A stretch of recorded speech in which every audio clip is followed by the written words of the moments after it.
pussy grabbing, no patriarchy, no fascist USA. No pussy grabbing, no patriarchy, no fascist USA.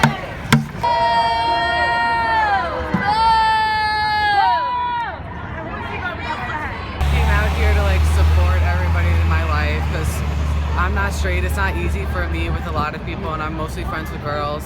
It's just like amazing to see how many people are coming together. No hate, no fear, refugees are welcome here.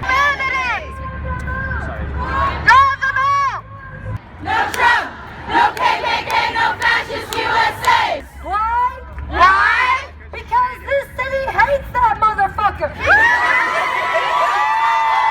So I'm trying to fight for her rights, and my grandma and all the women in my life hold their rights, and I'm just trying to like protect them and all, and like just fight for them. And we have to change today. And we have to change today.